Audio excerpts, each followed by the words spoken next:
Hey guys what's up, I hope आप सभी लोग ठीक होंगे। मेरा नाम है किरण। तो अभी तक आप लोगों को समझ में आ ही रखा होगा कि मेरा गला अभी तक भी ठीक नहीं हुआ है, आवाज अभी भी खराब है।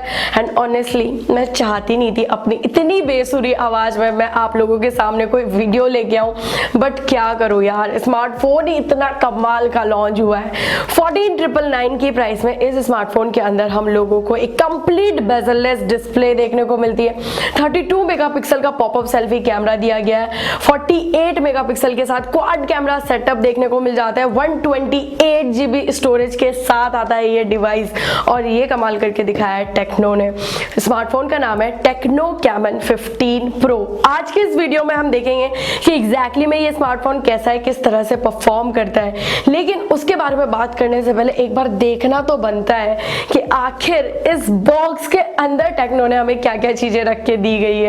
तो बिना कोई टाइम वेस्ट के शुरू करते हैं इस वीडियो को इस फोन की अनबॉक्सिंग के साथ। तो बॉक्स के अंदर एज यूजुअल आप लोगों को कुछ यूजर मैनुअल वगैरह देखने को मिलेगी। 12+1 मंथ का वारंटी कार्ड दिया हुआ है, एक केस दिया हुआ है जिसकी क्वालिटी ऑनेस्टली काफी ज्यादा अच्छी है। इसी के साथ सिम इजेक्टर पिन, 10 वॉट का charger and micro USB cable आपको फोन में देखने को मिल जाएगी। एंड ऑब्वियसली एक स्मार्टफोन जिसका नाम है टेक्नो कैमन 15 प्रो। तो एक्चुअली में सबसे पहले तो जब आप इस स्मार्टफोन को देखोगे ना, तो डेफिनेटली ये स्मार्टफोन आपको काफी ज्यादा अट्रैक्ट करने वाला है, क्योंकि यार ऑब्वियसली यहाँ पर एक ग्लोसी ग्रेडेड फिनिश दी गई है एक लाइनिंग वाले पैटर्न के साथ, जो इस फोन को कहीं ना कहीं काफी ज्यादा अट्रैक्टिव तो बनाती है। एंड बाय द वे बता देती हूँ, मुझे कलर भी काफी ज्यादा इंटरेस्टिंग लगा। इसके अलावा एक व्हाइट कलर भी अवेलेबल है, बट हाँ ये कलर और जिस तरह से यहाँ पे ब्रांडिंग दी गई है, कैमरा मॉड्यूल प्लेस किया गया है, ये सब कुछ काफी ज्यादा इंटरेस्टिंग है। बट हाँ बता देती हूँ कि ये जो बैक साइड है ये एक्चुअली में पॉलीकार्बोनेट का बना हुआ है, लेकिन ग्लास फिनिश आपको यहाँ पर देखने को मिल जाएगी। एंड फ्रंट साइड के बारे में तो क्या ही बोलना, ऑब्वियसली एक कंप्लीट बेजललेस डिस्प्ले है, तो फ्रंट साइड का डिस्प्ले तो काफी ज्यादा अट्रैक्टिव तो लगेगा ही लगेगा। बट बता देती हूँ 6.53 इंचेस की full HD plus IPS LCD panel दिया गया है, और डिस्प्ले की क्वालिटी काफी ज्यादा सही है। कोई भी वीडियोस देखते हो तो कलर्स के बारे में अगर बात करी जाए तो काफी अच्छे कलर्स निकल के आते हैं। डिस्प्ले का सैचुरेशन ऑन पॉइंट है, धूप में लेके जाते हो, सनलाइट में यूज करते हो तो ब्राइटनेस को लेके भी कोई इशू नहीं आएगा। एंड यार ऑब्वियसली अगर आप कोई भी वीडियोस वगैरह देखोगे तो एक बेजललेस स्मार्टफोन में कोई भी वीडियो देखने का जो फील होता है ना, वो एक अलग ही फील होता है। तो उस मामले में तो आपको अच्छा लगने वाला है ये डेफिनेटली। बाकी बेजल्स वगैरह काफी पतले हैं, हाँ नीचे की तरफ थोड़ा सा चिन्ह आपको मिल जाएगा, बट ओवरऑल फोन का डिस्प्ले काफी ज्यादा सही है। लेकिन एक चीज मैं यहाँ पर आप लोगों को बता देती हूँ कि इस फोन का जो one of the most highlighting feature है, जिस पर सबसे ज्यादा ध्यान दिया गया है, वो है इस फोन के कैमरास। आप बोल सकते हो कि टेक्नो की तरफ से ये कैमरा सेंट्रिक स्मार्टफोन है, और इसी वजह से कहीं ना कहीं 48 मेगापिक्सल के साथ क्वाड कैमरा सेटअप दिए गए हैं, जहां पर 5 मेगापिक्सल का एक वाइड एंगल लेंस दिया गया है, 2 मेगापिक्सल का एक लेंस है, और साथ ही में एक VGA कैमरा आपको देखने को मिल जाएगा। एंड ऑनेस्टली एक चीज बोलूं, मैं इस फोन के कैमरा से वाकई में काफी ज्यादा इंप्रेस्ड हुई हूँ। आई मीन यहाँ पर अगर आप कोई भी फोटोज अगर देखा जाए तो इसमें मैंने एक चीज नोटिस करी है कि सब्जेक्ट और बैकग्राउंड के कलर्स को काफी अच्छे से मेंटेन किया गया है। स्पेशली अगर आप देखोगे तो ह्यूमन स्किन टोन और जो पीछे का बैकग्राउंड है उसके कलर्स काफी अच्छे मेंटेन्ड है। कहने का मतलब ये है ओवर एक्सपोज्ड या फिर ओवर सैचुरेटेड फोटोज आपको नहीं फील होगी। और इससे हम ये चीज तो बोल सकते हैं कि टेक्नो ने कैमरास के अंदर पोस्ट प्रोसेसिंग के अंदर काफी अच्छा काम किया है।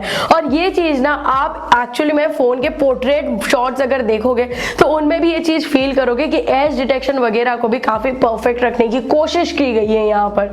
तो मुझे वाकई में ये चीज काफी ज्यादा पसंद आई है। एंड साथ ही साथ डिटेलिंग तो ऑब्वियसली आपको अच्छी देखने को मिल ही जाएगी फोन के कैमरास में। बाकी जो वाइड एंगल कैमरा लेंस दिया गया है ना 5 मेगापिक्सल का, एक्चुअल में 2-in-1 कैमरा लेंस है।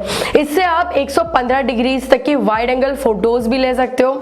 साथ ही साथ इसी कैमरा लेंस से आप मैक्रो शॉट्स भी ले सकते हो। एंड 2-in-1 है, इसका मतलब ये नहीं है कि फोन के फोटोज अच्छे नहीं आते हैं, काफी अच्छे मैक्रो शॉट्स ले सकते हो, आई मीन काफी क्लोजली ले सकते हो, जिसमें आपको डिटेलिंग भी काफी अच्छी मिल जाएगी और वाइड एंगल के शॉट्स भी आप काफी सही ले सकते हो, आपको ठीक ठाक डिटेलिंग वहां पर भी देखने को मिल जाएगी।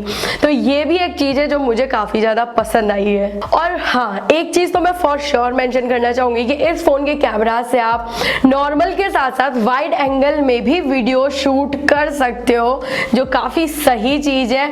आपको वीडियोस भी काफी अच्छे खासे मिल जाएंगे, लेकिन एक बात है कि आपको इतना स्मूथ वीडियो नहीं मिलेगा, फुटेज जो निकल के आएगा वो थोड़ा शेकी होने वाला है। वैसे यहाँ पर बता देती हूँ कि इस फोन का जो फ्रंट कैमरा है 32 मेगापिक्सल पॉपअप सेल्फी, ये भी इसका one of the most highlighting feature है, जिसको जब आप ओपन करते हो ना तो अलग अलग एनिमेशंस के साथ एक साउंड के साथ ओपन होता है, जो दिखने में काफी ज्यादा कूल लगता है ऑब्वियसली। एंड पर्सनली अगर मैं बोलूँ तो फ्रंट कैमरा भी एक्चुअली में काफी ज्यादा अच्छा है। आप इससे आप नॉर्मल फोटोज देख लो, चाहे आप पोर्ट्रेट सैंपल्स ही क्यों ना देख लो, काफी अच्छे निकल के आए हैं कलर्स वगैरह के मामले में भी। बाकी एक चीज मैं बोलूंगी कि यार इसकी जो कैमरा एप्लीकेशन है ना फोन की, ये काफी ज्यादा इंटरेस्टिंग है, क्योंकि अलग अलग तरीके के मोड दिए हुए हैं। अभी मुझे आपका नहीं पता, बट पर्सनली जो इसका AR मोड है ना वो काफी ज्यादा इंटरेस्टिंग है। अलग अलग फेसेस के साथ आप फनी फोटोज और वीडियोज उससे ले सकते हो, जो कहीं ना कहीं मुझे तो काफी ज्यादा इंटरेस्टिंग लगा है। बाकी हाँ, अगर आप लो लाइट में फोटोज लेना चाहते हो तो यहाँ पर आप लो लाइट कंडीशन में सुपर नाइट मोड को यूज कर सकते हो।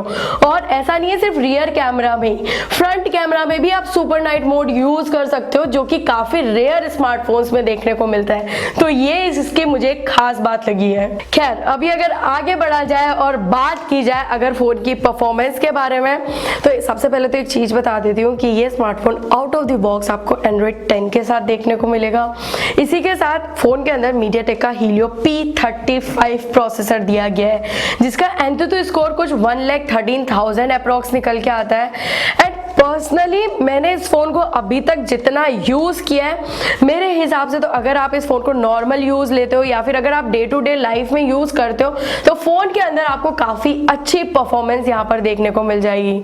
एंड हाँ, पर्सनली मुझे डार्क मोड पसंद है, तो इस फोन के अंदर डार्क मोड का सपोर्ट भी दिया हुआ है। बाकी बैटरी की अगर बात की जाए तो फोन के अंदर 4000 mAh की बैटरी दी गई है, जिसको आज की तारीख में एक आइडियल साइज तो डेफिनेटली माना जाता है। साथ ही में 10 वॉट का चार्जर दिया गया है, लेकिन ध्यान देने वाली बात यह है कि माइक्रो USB पोर्ट आपको यहाँ पर देखने को मिलता है। बाकी ऐसी बात नहीं है कि फोन के कैमराज ही सबसे हाईलाइटिंग फीचर थे, जैसा कि मैंने आपको सबसे स्टार्टिंग में बताया था कि 128GB स्टोरेज के साथ ही आता है। तो हाँ, 6GB 128GB स्टोरेज तो है ही है, बट साथ ही में अलग से डेडिकेटेड SD कार्ड का स्लॉट भी दिया हुआ है, जो पर्सनली मुझे काफी ज्यादा पसंद आया। एंड यार ऑनेस्टली बोलूँ तो 14,999 की प्राइस में इतना बड़ा स्टोरेज मिलना, उसके ऊपर से आपको साथ ही में जब आप इस फोन को परचेज करने जाओगे तो 3,499 का एक स्पीकर फ्री दिया जा रहा है। तो ऑफलाइन मार्केट के हिसाब से तो ये काफी वैल्यू फॉर मनी डील है। तो मेरे हिसाब से तो डेफिनेटली अगर आपकी प्रायोरिटी कैमरा है तो आप इस फोन की तरफ डेफिनेटली जा सकते हो। बाकी आई होप कि इस वीडियो से आपको कहीं ना कहीं तो डेफिनेटली हेल्प मिला ही होगा। अगर आप लोगों को ये वीडियो पसंद आई है तो यार इस वीडियो को लाइक जरूर से करिएगा। बाकी मैं आपको मिलती हूँ नेक्स्ट वीडियो में।